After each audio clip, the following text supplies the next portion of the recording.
பிரதமராக இருக்கிற மோடி அவர்கள்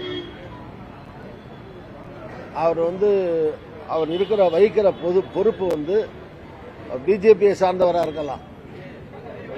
ஆனால் நாட்டினுடைய பிரதமர்னா ஓட்டு போட்ட மக்கள், போடாத மக்கள், எல்லா மக்களுக்கும், நாட்டில் வாழக்கூடிய அத்தனை மக்களுக்கும் அவர் தான் பாதுகாவலர், ஒரு பிரதமர் இருக்கிற முறையில்.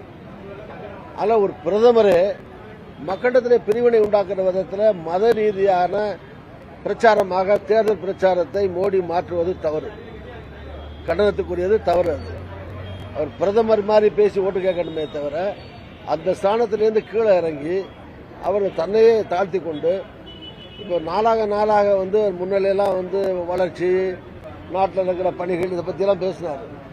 இதெல்லாம் மொத்தமே அவர் அதெல்லாம் ஆக்சிடென்ட்ல பின்தள்ளிட்டு மதத்தை பற்றி மட்டும்தான் பேசுறாரு.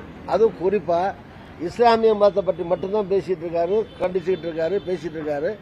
இது அவர் தேர்தலுக்காக, தேர்தல் யுத்தியாக அவர் நினைச்சு பண்ணலாம்.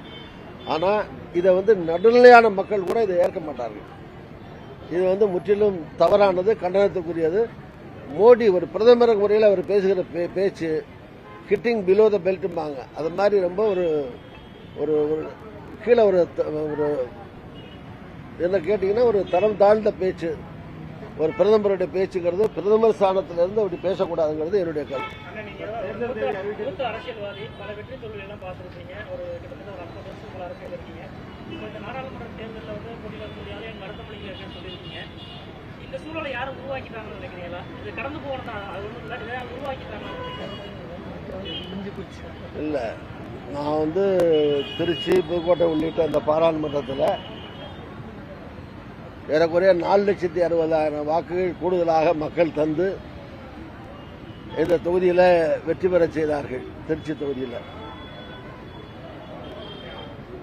5 வருஷம் 39 தொகுதியிலையும் நடுநிலையோடு இருக்கக்கூடிய தினமலர் பத்திரிகை, சொல்லப்போனால் தினமலர் காங்கிரஸுக்கு ஆதரவாக செய்தி போடுற பத்திரிகை இல்லை. இப்போ என்ன கூட பல நேரத்தில் விமர்சித்து தான் வந்திருக்கு. இருந்தாலும் அந்த பத்திரிகை செய்த ஒரு ஆய்வு அடிப்படையில் 39 தொகுதியில் நீங்கள் பார்த்துருப்பீங்க, அந்த எம்பி படத்தை போட்டு சுற்றி அவர்களுடைய மக்கள் ஏற்பு, ஆதரவு, எதிர்ப்பு, நல்லா பண்ணாரா பண்ணலையா, இந்த மாதிரி ரவுண்ட் போட்டு சர்வே போட்டிருக்காங்க.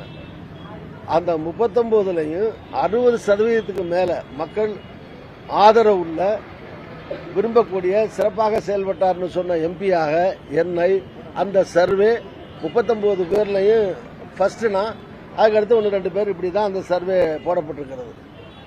நானே சொல்லி போட்டதில்லை, தினமலரில் வந்தது.